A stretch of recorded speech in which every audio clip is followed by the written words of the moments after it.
안녕하세요. 날이 많이 추워졌습니다. 지금 서울도 굉장히 마이너스로 많이 떨어졌습니다만 인제는 더 심하게 떨어졌습니다. 지난번 같은 경우에는 영하 22도, 23도 정도까지 떨어져서 저희 집에 연결되어 있는 보일러와 방 안으로 들어가는 부분에 것들이 터져서 새롭게 고쳐놓기도 했었습니다. 이렇게 추울 때는 특히 강원도 인제 소치마을에서는 할 일이 많지가 않습니다. 저 같은 경우에는 이럴 때 이제 공부한다고 하죠. 난센 책을 보아야 된다고 하는데 책도 보고 여러 가지 것들을 정리하고 그렇습니다. 사람들이 저보고 왜 산으로 귀농을 했냐, 산촌 귀농했냐라는 질문을 많이 했죠. 그래서 이제 그 대답하기가 조금 힘들고 지루해서 제가 이런 책을 썼었고요. 그래서 이런 책을 제가 쓴 인생이 막 산촌 귀농 어때요? 라는 책을 기초로 해서 귀농 스쿨을 한번 열어볼까 합니다. 앞으로 몇 차례가 될지 모르겠습니다만 올 겨울에 귀농에 대한 전반적인 것들을 제가 한번 지품으로 해서 절대 실패하지 않는 귀농에 대한 길잡이라 할까요? 그렇게 한번 진행을 하도록 하겠습니다. 이걸 기획하게 된 계기는 제가 2010년 4월 2일에 인제 소치마을에 왔을 때는 그 시절만 해도 귀농에 대해서 가르쳐주는 그런 것이 거의 없었습니다. 그래서 실은 저는 이제 무턱대고 왔었던 상황이었고, 그리고 나서 이제 몇 년 뒤부터, 1년 뒤부터 귀농학교 같은 것들이 굉장히 활성화가 돼서 전국적으로 많이 퍼지게 된 그런 것입니다. 저 같은 경우는 좀 혜택을 못 받았는데, 여러분들한테는 좀 그런 혜택을 제가 먼저 선험자로서, 경험자로서 혜택을 드릴 수 있지 않을까 해서 이 시간을 갖도록 하겠습니다. 그럼 왜 귀농해야 되는가라는 얘기를 좀 한번 해보고 싶습니다. 저 같은 경우에는 어떤 인생 이막을 어떻게 살 것인가, 100세 시대에 과연 어떻게 사는 것이 좋을까? 좀 제가 생각했던 건 지속 가능한 삶을 살아야 된다. 지속 가능한 삶을 살려면 기본적으로는 건강해야 하고, 그 다음에 일정 부분의 경제력을 확보할 수 있어야 되지 않겠습니까? 저는 그런 차원에서 좀 일찍 산촌 귀농을 결행을 한 것이지요. 근데 뭐 산촌 귀농이나 귀농이나 큰 차이는 없습니다. 단지 저는 일반 농촌이 아니라 산촌으로 귀농했다는 거니까 귀농이라는 것은 똑같습니다. 그런 관점에서 제 경험을 바탕으로 해서 말씀을 드려보도록 하겠습니다. 왜 귀농해야 되는가? 첫 번째는 저는 이렇게 생각했습니다. 다섯 가지로 나눠서 한번 말씀드리려고 하는데요. 이제는 첫 번째 얘기는 이제는 귀농을 해도 어느 정도의 생활이 가능한 수준까지 와 있지 않나 그런 생각을 저는 합니다. 물론 젊으셨을 때 일을 열심히 해서 뭐 40대, 50대 초반까지 굉장히 열심히 해서 어떤 회사의 정점까지 간다든지 자기 사업의 어느 수준까지 올라갔을 때 하고 비교해서는 안 되겠습니다만, 이제 농촌에서 귀농해서 살아도 어느 정도의 노동력을 제공을 하면 말 그대로 생활하는 데는 큰 무리가 없다라고 저는 경험적으로 그렇게 판단을 합니다. 물론 혼자 왔을 때보다는 두 사람이, 부부가 같이 와 있을 때 훨씬 더 좋은 결과를 내겠죠.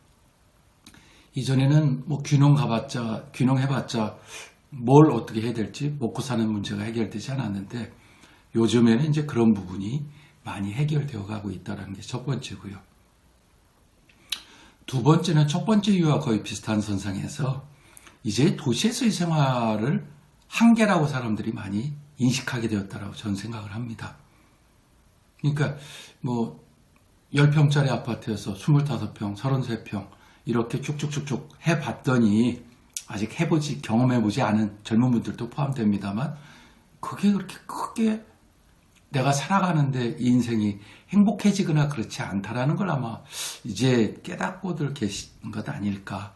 그래서 조금 더 여유롭게, 평화롭게, 어쩌면 행복하게 사는 것들을 추구하는, 그래서 귀농에서 자연에서의 생활, 물론 완벽한 무슨 뭐 아무것도 안 하고 맨날 자연만 보고 사는 삶을 말씀드리는 건 아니니까 조금의 차이는 있을 수 있겠습니다만, 이제 도시에서의 생활이 한계에 도달했다는 걸 깨닫고 나서 어떤 귀농 생활, 뭐 나가서는 귀촌도 마찬가지겠죠. 가는 것 아닐까라는 생각이고요. 세 번째는 제가 산촌 귀농한 이유하고 거의 비슷한데요. 일과 건강, 즉 두 마리 토끼를 잡으려고 하는 생각 때문에 귀농을 결정하시는 것 아닌가 이런 생각도 합니다. 어쩌면은 건강하게 꾸준히 살 수 있다라면 물론 뭐 오래 살고 오래 안 사는 거는 우리 뜻으로 되는 건 아니겠습니다만 일을 하면서 자연과 벗하면서 산다는 것은 곧 일과 건강을 두 마리 토끼를 다 잡을 수 있는 건 아닐까. 이것이 이제 세 번째 이유고요.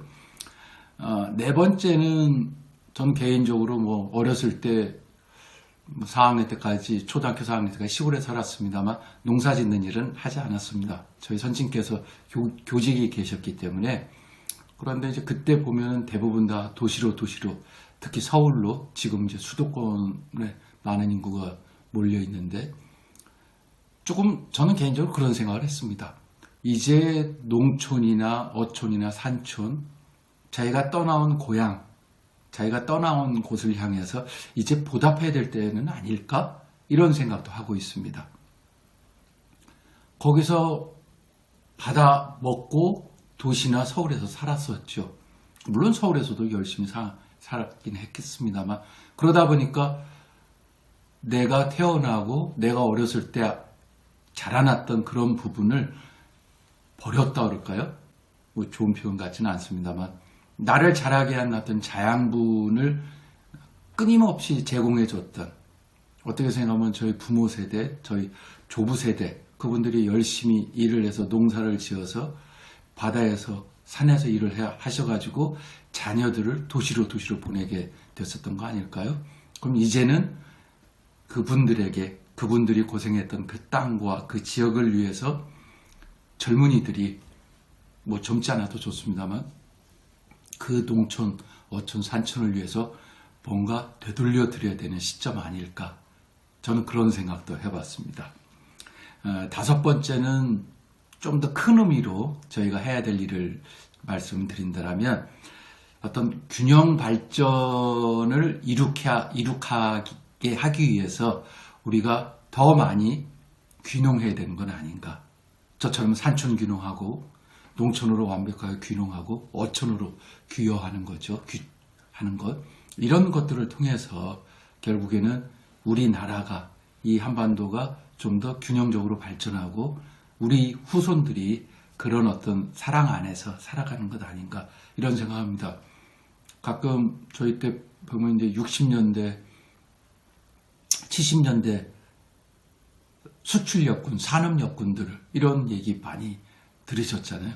대한뉴스에서 많이 보셨을 겁니다. 아마 요즘 젊으신 분들도 이런 것들을 접하게 되는 경우가 많은데 이제는 어떤 그런 차원에서 도시에서 많이 배우고 살아왔던 그런 것들을 조금 접고서 이제 자기가 어렸을 때 살았던 곳, 고향일 수도 있고 뭐 고향이 아니더라도 우리들의 자양분이 되었던 곳을 향해 이제 우리가 발걸음을 돌려서 그곳에서 새로운 삶을 찾아내는, 그러다 보면 내가 도시에서 배웠던 것들을 귀농한 지역의 그 사람들하고 같이 나눌 수 있어서 균형 발전이라는 어떤 문화적인 것도 될 수 있고 인식의 문제도 될 수 있다고 저는 생각합니다. 그래서 제가 생각하는 왜 귀농해야 되는가? 귀촌은 조금 다르긴 합니다만 지금 말씀드린 대로 5가지로 정리해서 저는 한번 생각을 해보고 있습니다. 다음 시간에도 계속해서 왜 절대 실패하지 않는 귀농에 대해서 시리즈로서 계속해서 이어나가도록 하겠습니다. 추운 날씨에 몸 건강하게 지내시고요. 코비드19로 고생하신 여러분들께 용기와 힘이 되었으면 좋겠다는 생각이 듭니다. 고맙습니다. 좋아요, 구독 꼭 부탁드립니다.